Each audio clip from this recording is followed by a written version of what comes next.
اعوذ باللہ من الشیطان الرجیم بسم اللہ الرحمن الرحیم رب اشرح لی صدری ویسر لی امری واحلل عقدۃ من لسانی یفقہوا قولی واجعل لی وزیرا من اہلی آمین یا رب العالمین۔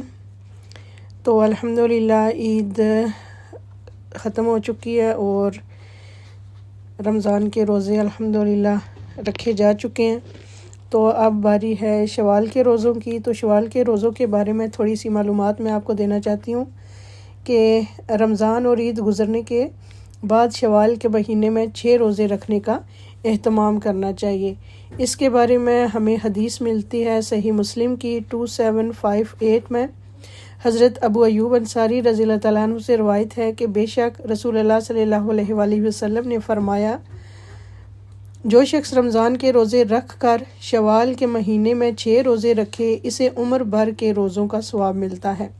ایک اور جگہ پر فرمایا ہے، رمضان کے روزے 10 مہینے اور شوال کے 6 روزے 2 مہینوں کے برابر ہیں۔ اس طرح یہ 1 سال کے روزے ہوں گے۔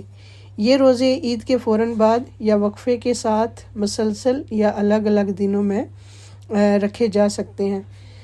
قضا روزے رمضان میں کسی بھی عذر کی بنا پر چھوڑے گئے روزوں کی قضا جلد از جلد ادا کریں، کیونکہ رمضان کے دنوں کی گنتی پوری کرنا ضروری ہے، لیکن یہ روزے شوال کے نفلی روزوں کے علاوہ رکھے جائیں گے، جیسا کہ اللہ تعالیٰ کا ارشاد ہے سورہ البقرہ آیت نمبر 185 میں، جس کا ترجمہ ہے، اور جو کوئی مریض ہو یا سفر پر ہو تو وہ دوسرے دنوں میں روزوں کی تعداد پوری کرے۔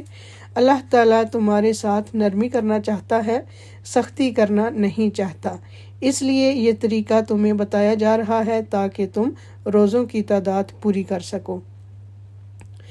تو ہم نے کرنا یہ ہے کہ جو عورتوں کے روزے چھوٹ جاتے ہیں ان کو ہم نے ان روزوں کی جگہ پہ نہیں رکھنا، وہ روزے الگ رکھے جائیں گے اور یہ 6 شوال کے روزے جو ہیں وہ الگ رکھے جائیں گے۔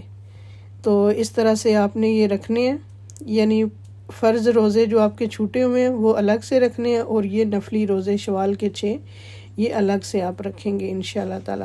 وآخر دعوانا ان الحمد للہ رب العالمین۔ سبحانک اللہم وبحمدک، نشہد ان لا الہ الا انت، استغفرک واتوب الیک۔ السلام علیکم ورحمۃ اللہ وبرکاتہ۔